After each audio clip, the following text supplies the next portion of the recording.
الحمد لله وكفى وسلام على عباده الذين اصطفى أما بعد أعوذ بالله من الشيطان الرجيم بسم الله الرحمن الرحيم هو الذي بعث في الأميين رسولا منهم يتلو عليهم آياته ويزكيهم وَيُعَلِّمُهُمُ الْكِتَابَ وَالْحِكْمَةَ وَإِنْ كَانُوا مِنْ قَبْلُ لَفِي ضَلَالٍ مُبِينٍ صدق اللہ العظیم۔ عزیز طلباء، بڑے ذوق اور شوق کے ساتھ شروع سے اب تک آپ حضرات بیٹھے رہے۔ اس وقت رات کے 12 بجنے والے ہیں۔ مناظرے کی گرمی ابھی آپ نے دیکھی ہے اور موسم کی گرمی بھی کچھ کم نہیں ہے۔ کپڑا ہمارا تر ہو رہا ہے اور پیشانی عرق آلود ہے، بار بار ہاتھ لگا کر پسینہ نیچے گرانا پڑ رہا ہے۔ خیر، حالات جیسے بھی ہوں، دین کی اشاعت، حفاظت یہ ہمارا فریضہ ہے، اور حفاظت اسلام اور تحفظ دین کی کوشش یہ ہوئی ہے جو آپ نے یہاں دیکھی ہے۔ یہاں ایک مشقیہ طور پہ کوشش ہو رہی ہے، باہر جائیں گے تو آپ عملی طور پر اور حقیقی طور پر یہ فریضہ انجام دیں گے انشاءاللہ۔ عنوان حجیت حدیث رکھا گیا۔ میں آپ حضرات سے کئی برسوں سے کہتا آ رہا ہوں کہ آپ حضرات اور عنوانات کے علاوہ دیگر عناوین پر بھی گفتگو کریں اور مناظرہ کریں۔ اس موقع پر مجھے یہ عنوان دیکھ کر خوشی بھی ہوئی کہ آپ حضرات نے اپنی محنت کو اور آگے بڑھانے کی کوشش کی ہے۔ منکرین حدیث کی طرف سے شبہات و اعتراضات بہت سارے ہوتے ہیں، لیکن یاد رکھیے ان کے شبہات بالکل سطحی ہیں، یعنی ان کے اعتراضات اور شبہات میں کوئی وزن نہیں ہے، کوئی دم نہیں ہے۔ اب اس قلیل وقت میں تفصیلی گفتگو تو نہیں ہو سکتی، اس لیے اجمال کے ساتھ 2-3 باتیں آپ کے سامنے پیش کر رہا ہوں۔ منکرین حدیث یہ کہتے ہیں کہ قرآن پاک ہمارے لیے کافی ہے، یہ جامع کتاب ہے اور ہر چیز کا اس کے اندر بیان ہے، تو اس لیے قرآن پاک جب موجود ہے تو حدیث کی کوئی ضرورت نہیں ہے۔ حالانکہ ابھی آپ کے سامنے بات آئی ہے کہ اگر حدیث نہ ہو تو قرآن بھی نہیں ہے۔ قرآن کا وجود حدیث کی وجہ سے ہے۔ قرآن کو ہم نے کلام خداوندی مانا ہے تو حدیث کی بنیاد پر اور نبی کے فرمان کی بنیاد پر مانا ہے۔ سرور عالم صلی اللہ علیہ وسلم نے فرمایا کہ یہ اللہ کا کلام ہے، تو ہمیں پتہ چلا کہ واقعی یہ اللہ کا کلام ہے، رحمان کی بات ہے۔ اگر سرور عالم کا یہ ارشاد نہ ہوتا تو قرآن کا کلام الہی ہونا بھی ہمیں معلوم نہیں ہوتا۔ یہاں پر قرآن کے کئی سارے نسخے ہوں گے، آپ ان نسخوں کو اٹھا کر کے دیکھیے تو سر ورق پہ قرآن کے اوپر کے حصے پہ کہیں دہلی کا پتہ لکھا ہوا ہوگا، تو کہیں بنگلور کا پتہ لکھا ہوا ہوگا، کسی اور پریس کا پتہ لکھا ہوا ہوگا۔ تو کیا مطلب ہے اس کا؟ کہ یہ کتاب جو یہاں آپ کے پاس آئی ہے اور آپ کے ہاتھوں میں ہے، یہ کتاب دلی والوں نے چھاپ رکھی ہے یا بنگلور کے پریس کے مالک نے چھاپ رکھی ہے؟ یہی کتاب آسمانی کتاب ہے، الہی کتاب ہے، ربانی کتاب ہے، آپ کو کیسے معلوم ہوا؟ اس پہ تو پتہ نبی پاک صلی اللہ علیہ وسلم کا نہیں ہے،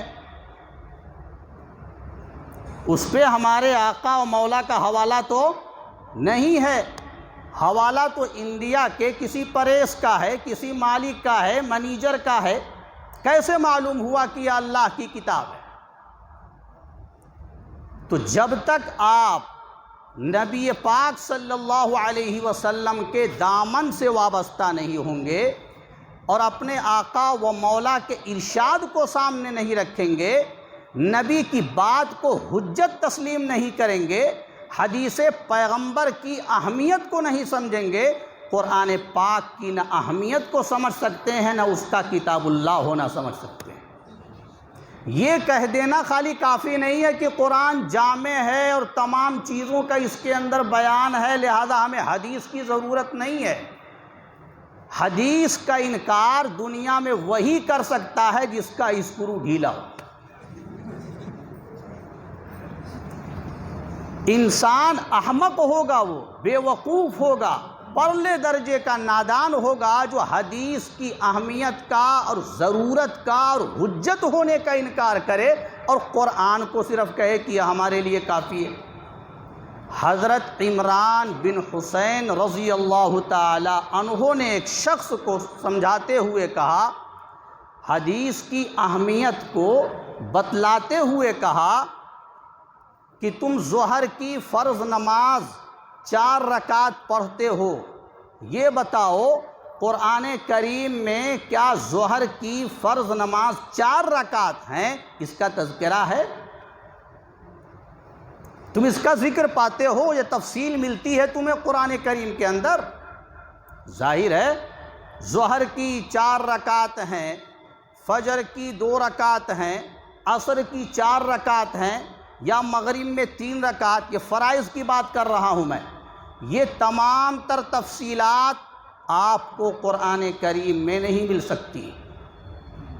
عمران بن حسین نے ایک تو نماز کا ذکر کیا، اس کے بعد پھر زکوٰۃ کا ذکر کیا۔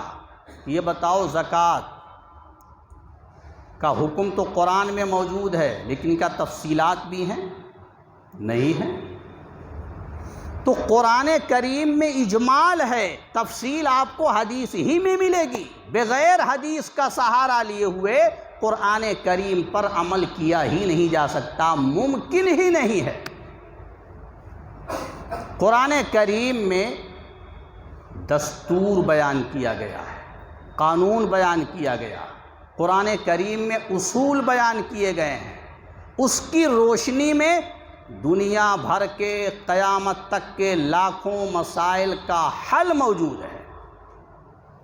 تمام جزیات کا ذکر قرآن کریم میں نہیں ہے، تمام تفصیلات کا احاطہ قرآن کریم میں نہیں ہے۔ قرآن کی حیثیت دستور اساسی کی ہے، اور دستور اساسی تشریح کا محتاج ہوتا ہے، اسی تشریح کا نام حدیث پیغمبر ہے۔ اسی تشریح کا نام کیا ہے؟ حدیث پیغمبر۔ وَأَنزَلْنَا إِلَيْكَ الذِّكْرَ لِتُبَيِّنَ لِلنَّاسِ مَا نُزِّلَ إِلَيْهِمْ وَلَعَلَّهُمْ يَتَفَكَّرُونَ۔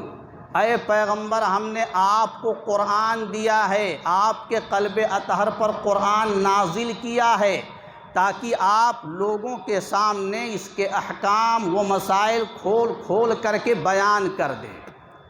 اب کھول کھول کر کے قرآن میں تو بیان نہیں کیا گیا، حدیث کا سہارا ہی لینا پڑے گا۔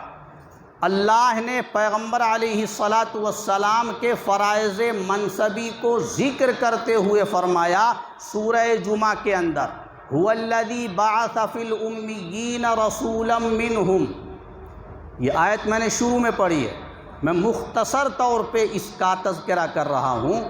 اللہ نے ہمارے آقا کے فرائض منصبی جو بیان کیے ہیں، اس میں ایک آپ کا فرض منصبی ہے تلاوت آیات قرآنیہ کی تلاوت کرنا۔ کیا مطلب ہے؟ یعنی پیغام خداوندی کو امت تک پہنچانا، اس کو کہتے ہیں تبلیغ۔ لیکن اسی پر اکتفا نہیں کیا گیا، آگے فرمایا گیا یعلمہم الکتاب، کتاب اللہ کی تعلیم دینا یہ آپ کا فرض منصبی ہے۔ آپ کی ذمہ داری اتنے پہ ختم نہیں ہوتی ہے کہ آپ نے کتاب امت کے سامنے پیش کر دی، نہیں، الفاظ میں معانی کیا ہیں، مطالب کیا پنہا ہیں، اللہ نے احکام و مسائل کیا بیان کیے ہیں، ان کی تعلیم و تشریح و توضیح و تفسیر یہ بھی آپ کا فرض منصبی ہے۔ وعلمہم الکتاب، آپ کتاب پڑھتے ہیں یہاں مدرسہ مظاہر العلوم میں، کتاب استاد کے سامنے کھول کر کے بیٹھتے ہیں، ایک طالب علم آپ کا ساتھی متن پڑھتا ہے، ٹھیک ہے جی، استاد کیا کرتا ہے؟ اس کی تشریح کرتا ہے نا۔ تشریح تو الفاظ سے ہٹ کر کے ہوتی ہے نا، جو استاد وہی الفاظ دہرا دے جو کتاب میں متن کے طور پہ لکھے ہوئے ہیں، تو کیا اس کو تشریح کا نام دیں گے؟ تو تشریح کچھ الگ ہوتی ہے نا۔ تو الفاظ قرآنی سے ہٹ کر کے جو تشریح ہوتی ہے اس کا نام کیا ہے؟ اس کا نام کیا ہے؟ تفسیر ہے، توضیح ہے، تشریح ہے۔ اس لیے ہمیں اور آپ کو چاہیے کہ ہم قرآن کریم کو تدبر کے ساتھ پڑھیں، تفکر کے ساتھ پڑھیں، تو ہمیں پتہ چلے گا کہ ہمارے لیے قرآن جیسے حجت ہے، ایسے ہی حدیث بھی ہمارے لیے حجت ہے۔ ایک آخری واقعہ آپ کے سامنے پیش کر رہا ہوں، وقت بہت کم ہے۔ اسی مدرسے کے ہمارے اسلاف میں سے ایک اونچا نام ہے حضرت شیخ الحدیث مولانا محمد زکریہ رحمۃ اللہ علیہ، اور ایک نام ہے حضرت مولانا خلیل احمد سہارنپوری مہاجر مدنی رحمۃ اللہ علیہ۔ جب بذل المجہود پہ کام چل رہا تھا تو اس موقع پر یہ دونوں حضرات مدینہ منورہ میں مقیم تھے، تو اسی زمانے کی بات ہے جو میں نقل کر رہا ہوں۔ حضرت شیخ الحدیث مولانا زکریہ رحمۃ اللہ علیہ نے بذل المجہود میں ایک حدیث درج کی۔ رات میں جب سوئے ہیں تو خواب کیا دیکھ رہے ہیں؟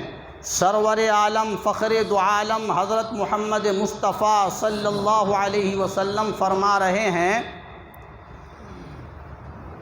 کہ بذل المجہود میں تم نے ایک حدیث درج کی ہے، وہ صحیح نہیں ہے، صحیح یوں ہے، یعنی اس طرح سے وہ صحیح نہیں ہے بلکہ صحیح اس طرح ہے۔